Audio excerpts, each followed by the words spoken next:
Leading socio-religious Islamic organization Nasrullah Al-Fati Society (Nasfat) has admonished Nigerian Muslims to make concerted efforts in forging strong and enduring alliances and collaboration with one another in the quest to advance the cause of the religion and as well promote an ideal society. The admonition formed the fulcrum of the sermon delivered by the Nasfat Chief Missioner, Engineer Imam Abdulaziz Onike, at a special commemorative Jumat service held at the Alausa Secretariat Central Mosque, Ikeja, last Friday.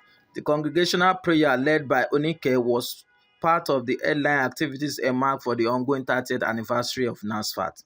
The Jumat prayer was thronged by Muslims from all walks of life and featured important personalities within the Nasfat fold.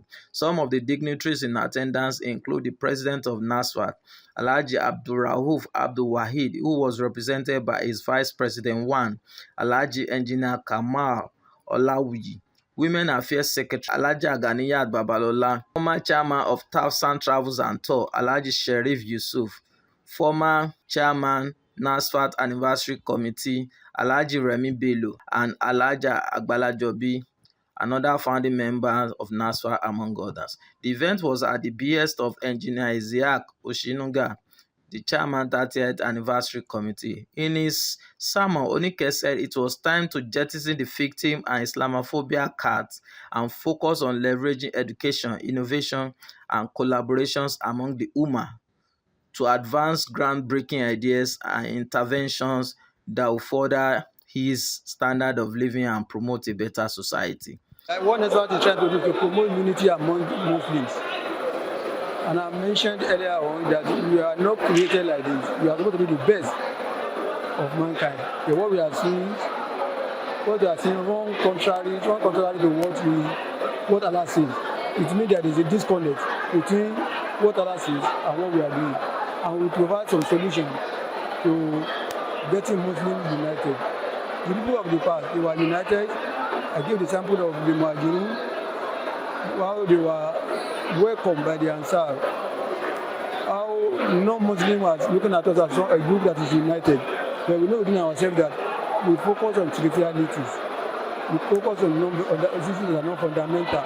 And because of that, we lose our position in the area of education, we lose our position in the area of leadership, we lose our position in so many areas of governance.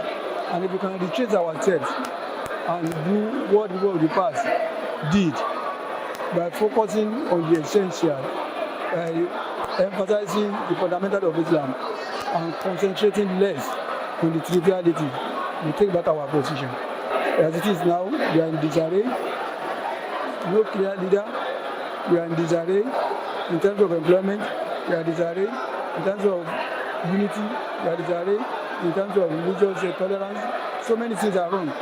In an interview with Kim Media, Oshinuga said the Juma prayer and the choice of the Alausa Community Secretariat Mosque as the venue was quite symbolic. The high point is that every Friday is a celebration day, it's an Eid for all Muslims.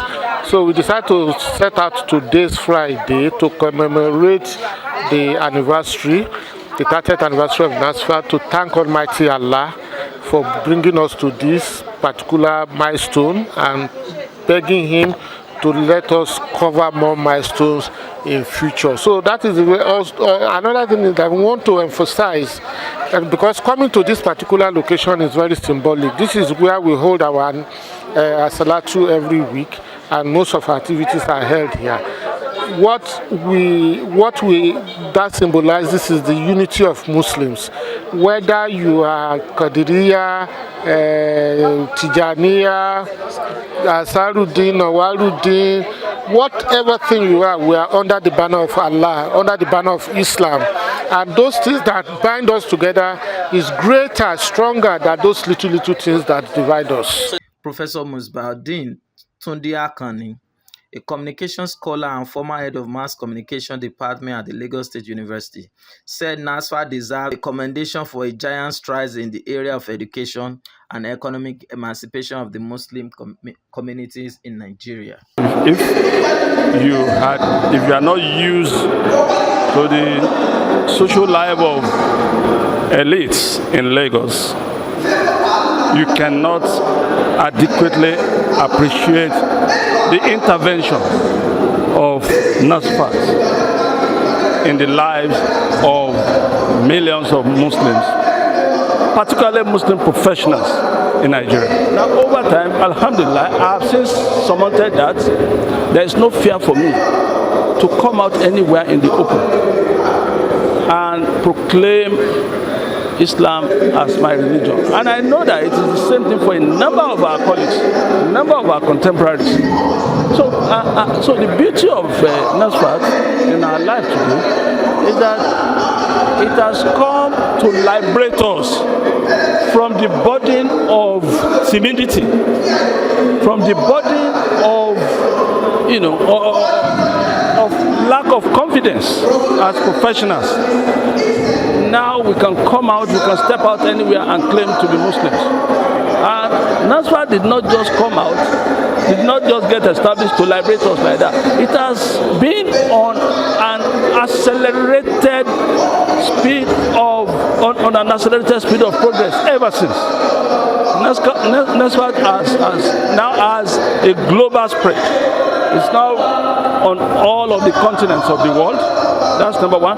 Number two, in Nigeria, where it took root and where it is still functional and keeps spreading, it has come to establish a university, it has established hospital, and when we talk about the university that Nasfat established, it keeps occupying the front seat among in the league of private universities in Nigeria. Shakiruddin Bankole, Key Media.